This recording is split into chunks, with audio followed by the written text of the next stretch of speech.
नमस्ते दोस्तों, आज हम बात करने वाले हैं लॉयर, बैरिस्टर एंड एडवोकेट के बारे में। उससे पहले मेरे चैनल को लाइक एंड सब्सक्राइब कर दीजिए। पहले बात करते हैं लॉयर के बारे में।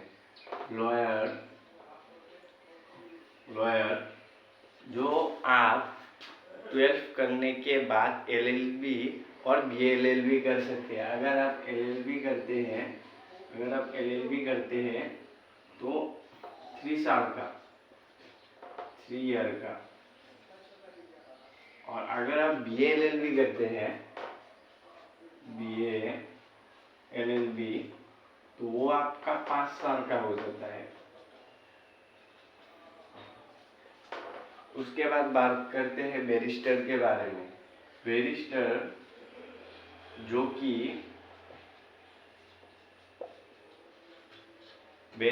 जो मतलब लॉयर और बैरिस्टर सेम ही है। जस्ट लॉयर, आप अगर इंडिया से LLB कोर्स करते हैं तो वो होता है लॉयर, और आप अगर दूसरे कंट्री से, अदर्स कंट्री से, जैसे कि इंग्लैंड, अमेरिका, लंदन, वैसे कुछ कंट्री से अगर आप LLB कोर्स करते हैं तो वो होगा बैरिस्टर। तो दोनों का प्रोसेस सेम ही है, डिग्री सेम ही है, जस्ट टर्म अलग अलग है। तो उसमें भी सेम ही होता है। LLB किया तो 3 साल का, और BLLB किया तो 5 साल का। उसके बाद आ जाता है एडवोकेट।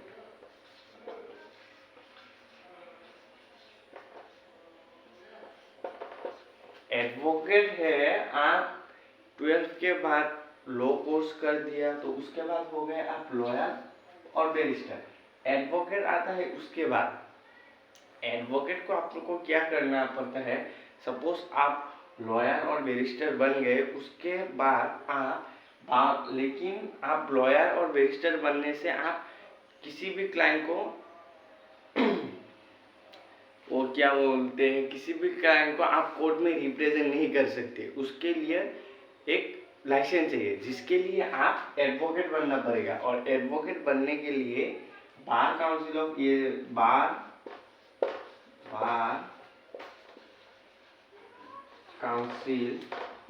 ऑफ इंडिया BCI का एग्जाम देना पड़ेगा। उसके बाद जाके आप एडवोकेट बन सकते हैं। BCI एग्जाम क्लियर करने के बाद आपको लाइसेंस दिया जाएगा। उसके बाद आप किसी क्लाइंट को कोर्ट में रिप्रेजेंट कर सकते हैं। तो प्रोसेस सेम ही है।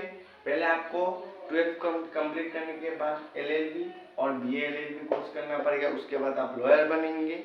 अगर आप अदर्स कंट्री से अदर्स कंट्री में आपका लॉ ग्रेजुएशन करते हैं तो आप बैरिस्टर बनोगे।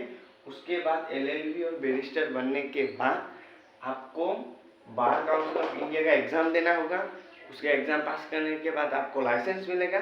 उसके बाद आप एडवोकेट बन के किसी भी क्लाइंट को कोर्ट पे रिप्रेजेंट कर सकते हैं और आप केस लड़ सकते हैं। ठीक ही है।